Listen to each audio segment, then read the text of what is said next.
My toxic manager refuses to promote me to a position that I was absolutely qualified for, choosing instead to give it away to a coworker who is probably the most toxic woman in our office, as she is constantly stabbing people in the back and causing a lot of division in our company. So after losing this promotion that I was absolutely qualified for, I got some much needed revenge by quitting my job on the spot and giving them next to no notice, putting them in a position where they're going to be scrambling to find someone to replace me because, my God, did I do a lot at that office. Here's what happened. Okay, so I've been at my job for over 3 years now, and in that time, I've trained new hires, I've mentored the younger staff, I've taken on extra projects, and I've built a solid reputation. In fact, I have more certifications than most of the management team, and I've been recognized multiple times for my work. A few months ago, a management position opened up. This role almost never becomes available, so it was a big deal. So I applied immediately. I was the most qualified person on the team by far, and I had the experience and the credentials and the seniority. So basically, everybody assumed I was going to be getting it. About 8 months ago, they hired a new girl who I will call Tracy for the sake of the story. She had no background in our field, her degree was in something completely unrelated, and this was her first job in the industry. Ever since Tracy started, she's been forming little groups that exclude people and basically has been talking behind people's backs. She created so much division on the team that it feels like high school now. Well, she also applied for the same position that I did. The job listing required at least 2 years of experience and over a year on a similar team. She had neither, and in fact, I'm the one that trained her when she started. But despite all of that, when it came down to it, they gave her the job. I called my manager to ask what happened, and he actually got defensive and told me that he didn't want to talk about it. He said I should think it over and that they could discuss it when I get back from vacation, and then he hung up the phone on me. After that, Tracy started freezing me out, leaving me off meeting invites, talking about me in the team, setting me up to look bad, and every single time I brought it up, I was told I needed to work on getting along with my new manager. Well, I had another job offer from a family member's company a while back. It had better pay, a flexible schedule, and I turned it down because my manager begged me to stay and said opportunities were coming. Well, they certainly came all right, but just not for me. So you know what? I'm taking the job. I'm telling them this week that I'm done at the end of the month, and honestly, I'm not giving them any kind of notice. So with all things considered, am I the jerk for doing this? Am I in the wrong for leaving without giving any kind of heads up? Because right now, I'm still very frustrated over this entire situation, and I just don't know what to do. Oh my gosh, this is so crappy. Here's what actually happened. These people literally said, oh, they're so good at training and doing all this other like lower level stuff. Let's never promote her and have her do this for the rest of her life. All while stringing her along in the process. It'll be great. Like, bro, I hate managers who do that because it's like, dude, at least be honest with me. If I'm not right for the job and I'm not what you're looking for, then dude, just tell me. Give it to me straight. Don't sit there and beat around the bush. That, in my opinion, is worse than getting denied the job opportunity. Like, if I'm not qualified for the position based on my credentials, then fine, I won't take the job. But if you're gonna string me along just because I'm doing the job that you don't want to do, then it's simply not worth working there any longer. Like, if I was in the original poster's shoes, I would be quitting as well. I would go to this other job and I would happily move on with my life. Because they've essentially given you a manager's responsibility without the title or probably the pay increase. And that is really messed up. That really sucks. Not to mention the fact that Tracy is a toxic jerk. She's setting you up for failure. She's like completely forgetting who trained her. And that really is just completely unfair. So no, you're not the jerk for leaving. Screw these people. They clearly do not appreciate you for the hard work that you've put into this company. But I guarantee you, as soon as you leave, they're going to realize, oh wait, we just lost a really good employee. Because based on the way you're describing this, it sounds like you carried a lot of weight that they just were not willing to carry themselves. And with you now leaving without any kind of notice, I guarantee you they're probably going to be scrambling to find someone as fast as possible. If you like Am I the Jerk, you're probably going to love Am I the Genius. Check it out, link down below in the description. Also, go to amithejerk.com/submit if you would like to submit your own stories.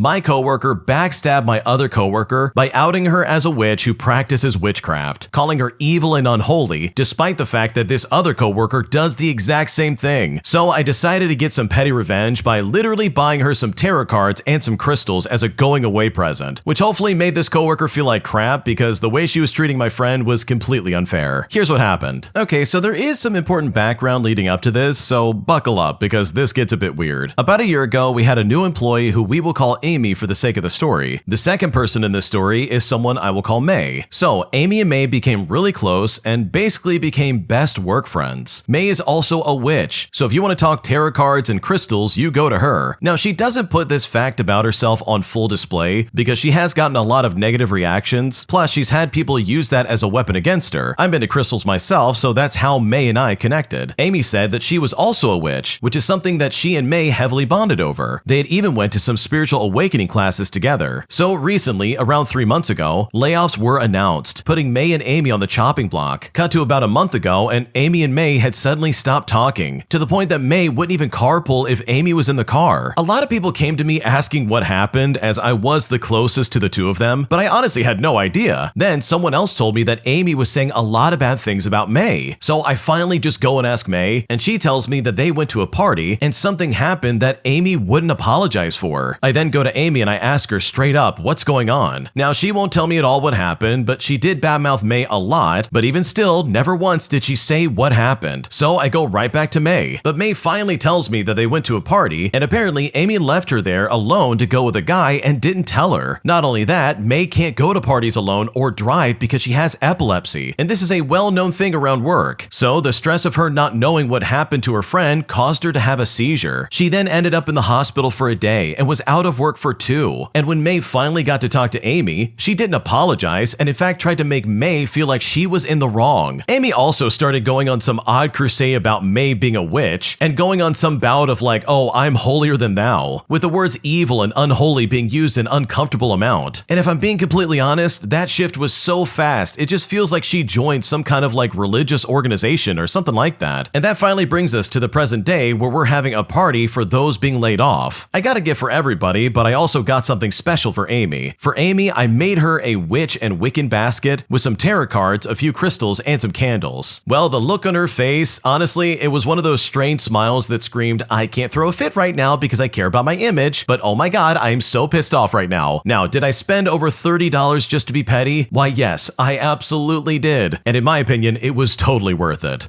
Okay, I like how Amy turned around and tried to be like, oh wow, May's a terrible person. She's a witch and she's evil and unholy. Meanwhile, Amy literally also is a witch. Like, she's complaining about herself, like what's going on? Also, the fact that she abandoned May at this like party and said, oh, I'm gonna go home with this guy, see you later, person who can't drive, that is messed up beyond belief and there's no good excuse for that. The least she could have done was like call an Uber for May so she's not stuck stranded there, or even causing her undue stress that seriously caused a seizure. Like, that is really scary and that's unfair. So I love this petty revenge. I think Amy absolutely had this coming because Amy's a piece of garbage and all the problems May's experiencing quite literally is Amy's fault. And she deserves to feel just a little bit uncomfortable after everything that she did. Am I the jerk for telling my neighbor that I will no longer accept any of her packages anymore after one of them went missing and she literally blamed it all on me? Because I'm seriously pissed off about this and I don't know what to do next. Here's what happened. I'm a 31-year-old female and I live in a small apartment complex in the United States that doesn't have a front desk or package lockers. Deliveries are usually left at doors and neighbors sometimes hold packages for each other. Well, about 6 months ago, my neighbor, who I will call Linda, asked me if I could collect her packages for her when she wasn't home since I work remotely. Now, thinking nothing of it, I agreed, and at first it was occasional, but over time the number of packages increased to multiple deliveries each week. Many arrived without notice and were left at my door with my name written on them. Well, last month one of her packages went missing. I literally never received it. She assumed that I had it and repeatedly contacted me asking for it. She also came to my door and asked to come inside just to check and see if I was hiding it or something like that. And by the way, I refused to do that and I told her I did not have that package. She then filed a missing package claim and actually listed me as the person responsible for receiving it. I later received an email from the delivery company asking for a statement. Well, after that, I told her I'm no longer going to be accepting packages for her, and I suggested that she use like delivery lockers or a pickup location. And I said this in a polite but firm way. Well, of course, when I said this, she became upset and said that I was overreacting and not being neighborly. She has since told others that I lost her package and refused to help her out. Some neighbors really believe that I should have continued accepting packages since it was only one missing item. But like, I feel uncomfortable being responsible for her deliveries and being blamed if something goes wrong. So am I the jerk for no longer accepting this kind of responsibility? Because right now I really just just don't know what else to do. Bro, Linda's a complete jerk. Are you kidding me right now? She's literally gonna lose her package and then try to be like, oh, this was your problem. You're the one at fault for losing it. I can't believe you're that irresponsible. And trust me, if anybody's gonna talk to me like that, I will absolutely cut the cord and be like, okay, I'm never helping you ever again, especially if you're gonna blame me for something that you should have taken care of. Like, I don't know about anybody else, but that would personally drive me up a wall. Here I am doing you a favor, and by the way, I don't have to do this favor, and then you have the audacity to sit there and be like, oh, I can't believe you lost my package. You're the one responsible for this, and if you don't keep doing it, I'm gonna spread rumors about you. Like, what are we talking about right now? Are you kidding me right now? That is so stupid. So no, you're not the jerk here. If anything, you're the only reasonable person in this entire apartment complex. Because for her to blame this on you without any kind of evidence and try to act like, oh, it's your fault it went missing, when this literally is not your package and you didn't ask for any of this, that is completely insane and so uncalled for. And I really don't blame you for not wanting to help her out any longer. Am I the jerk for not telling my family that I joined the Navy? Because once they found out, they said that I'm being selfish and betraying the family. And at this point, I don't know what to do. Here's what's happening. I'm an 18-year-old female, and growing up, I had to do everything with my twin sister, who I will call Sophia for the sake of the story. And mostly, I had to do everything that Sophia wanted to do. If things didn't go her way, she would throw a huge fit until she got her way. Our whole lives, we had to share a brightly colored bedroom. Once in 4th grade, I got in trouble because I put a picture of a poorly drawn dragon on the wall because it was too dark for Sophia, which I thought was just completely ridiculous. Throughout elementary and middle school, our mom dressed us up in the exact same or nearly identical clothing, all because she thought it was cute. Then in 5th grade, my mom had to sign up for ballet because it was something that Sophia also wanted to do. When I would ask to join boxing, my dad would yell at me for only thinking of myself. And then my mom would chime in and be like, well, that is way too rough for Sophia. She cannot do boxing. And when I got into high school, it got way worse. Whenever I wanted to hang out with my own friends, Sophia just had to come along, or she'll say I'm purposefully excluding her. And when I would have a crush on someone, the next day Sophia would be dating him. In senior year, Sophia already made her mind up that me and her are both going to college for cosmetology. Well, to sum it all up, I couldn't do anything or do anything with my own life because it had to be what Sophia wanted, or else I would get in trouble. So as soon as I turned 18, I decided that I'm joining the Navy. And last night, I sat my parents and Sophia down at the table and explained that I wasn't going to college for cosmetology with Sophia, but instead, I'm leaving for the Navy. When I said this, they all started to scream at me that this was selfish and that I'm betraying the family. So honestly, am I betraying the family? Like, am I the jerk for not telling my family that I joined the military? Because right now, I'm super frustrated and I don't know what else to do. Okay, in my opinion, I think you have every right to branch out and do whatever you want, but personally, I don't think that joining the Navy is necessarily like the answer in this scenario. I don't know, you're exchanging like having to do what Sophia says all the time to then having to do whatever the Navy says all the time. You're essentially exchanging your agency from one sibling over to like an entire military industry. And hey, this is just my opinion, but that is absolutely not the thing I would do if I was in a situation like that. But if you think this is a good fit, then dude, congratulations, you're absolutely going to get away from your family. You will do something way different than your sister, and I think that's probably exactly what you're looking for. Not to mention that a lot of people get like specialized training and get like a college degree through the Navy, so in a way this could work out for you, so maybe this is a good decision. But when it comes to your family freaking out and saying you're betraying the family, like dude, you're not betraying anybody. Joining the Navy and just the military in general really can work out for some people. So in my opinion, I don't think you're the jerk at all. I think you're doing what's best for you, and if this is your way of getting away from Sophia, then I think you should go for it, because clearly having to follow along with whatever she does is absolutely miserable, and if joining the military is like a better option than that, then I think by all means go for it. Today, I messed up by confidently correcting my professor in front of like 100 other students, only to realize that I was completely wrong, as my professor corrected me in a way that was humiliating and really made me regret signing up for this class. Here's what happened. Okay, so this happened today, and honestly, I want the earth to open up and swallow me whole. I'm in a large lecture hall class that houses about 100 students. The professor is explaining a concept I thought I understood really well because I had read about it online. He then says something that I think is incorrect. So I raise my hand in front of everyone, and I confidently and loudly correct him. He then pauses, looks at me, asks me if I'm sure, and instead of retreating, I double down. I say that I'm certain, actually, because I just read about this. Well, he then pulls up the sources on the projector, academic journals, textbook excerpts, data, all proving that I am spectacularly, embarrassingly wrong. And he's not even being a jerk about it. He's calmly walking through why my understanding is flawed, which somehow makes it even worse. Well, the silence in that room was deafening. You could hear 100 people collectively cringing on my behalf. I tried to play it off like, oh, interesting, I must have misread. But we all know that I messed up. I confidently, publicly messed up in the worst possible way. I was on my laptop after class trying to distract myself and just kept replaying the moment over and over again. That pause before he pulled up the sources, the look on his face, the silence. I have 8 more weeks in this class. 8 weeks. And I've essentially become a cautionary tale about hubris. I'm literally that student now. The one who tried to correct the professor and got intellectually destroyed. I'm never raising my hand again, and honestly, I don't know how I'm going to get through this class after this embarrassment.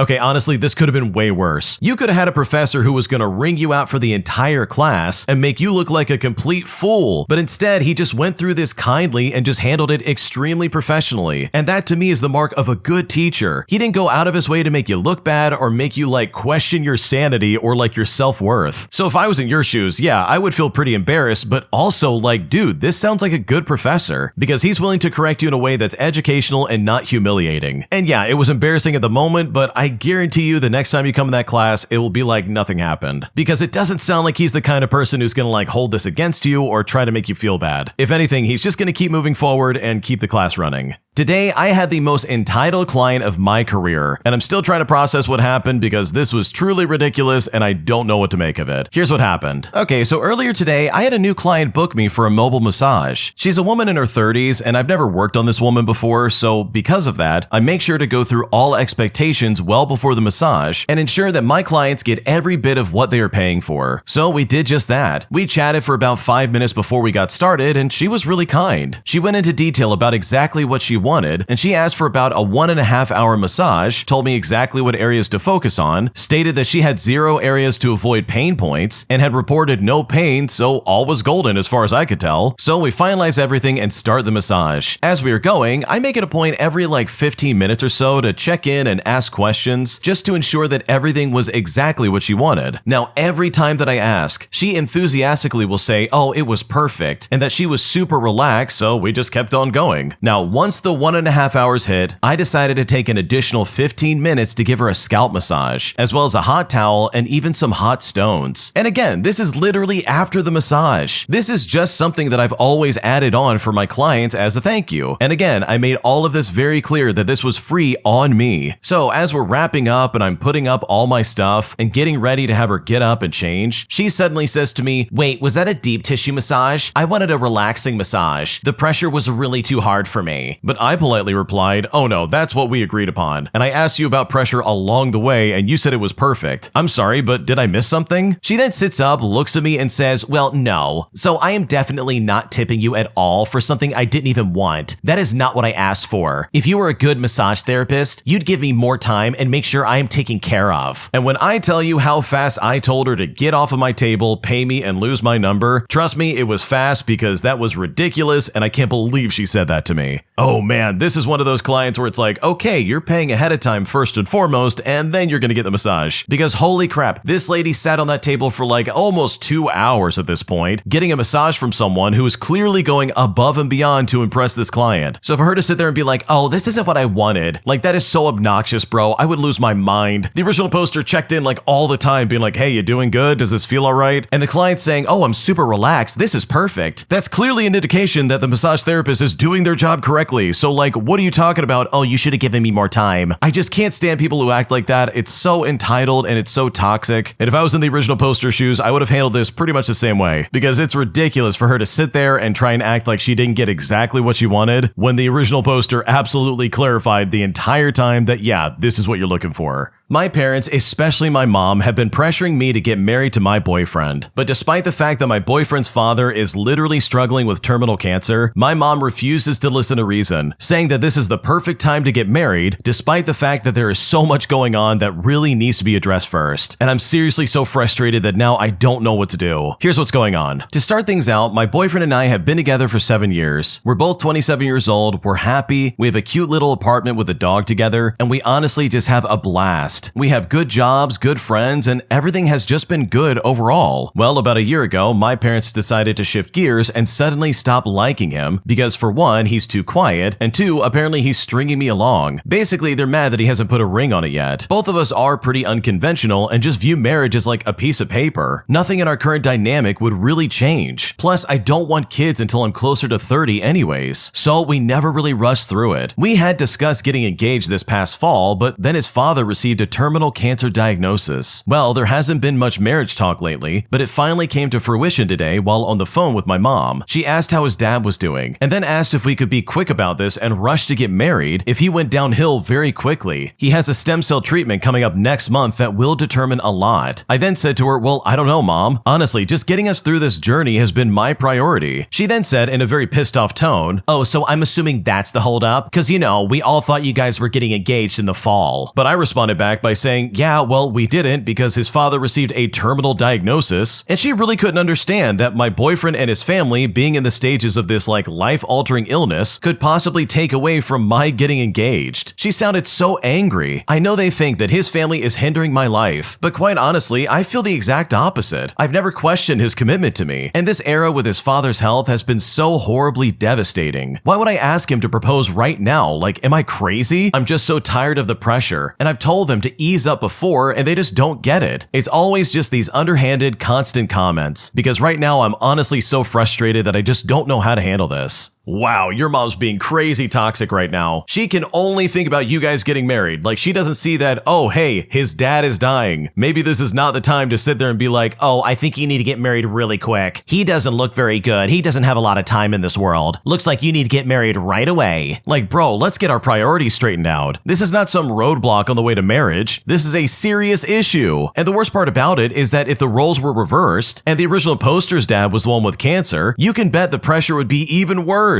Like, these people are so selfish, and they're just ignoring your boyfriend's suffering and all the things he's going through. So yeah, with all things considered, I completely understand why the original poster is frustrated, because if I was in their shoes, I would probably feel the exact same way. My entitled classmate steals my computer right off my desk, denying ever taking it when I desperately start searching for it. But after the school administration and the principal get involved to find my computer, the culprit eventually steps forward just to avoid a group punishment for the entire class. But now I feel like a jerk for even saying anything in the first place. And at this point, I seriously don't know what to do. Here's what happened. This story also came from the Am I the Jerk subreddit. Check the links in the description if you would like to submit your own stories. So to start things out, all names in this story are fake. So this story happened a couple years ago when I was attending middle school. I was in my first period, which was art class, and there are these three troublemakers who sit in the corner of the class. I sat near them, but not completely with them. Let's call them Tony, Tom, and Bob. I had my headphones in when I walked up to the front of the class to ask the teacher about the criteria for an upcoming project. While standing there, I heard the sound of my headphones disconnecting from my computer.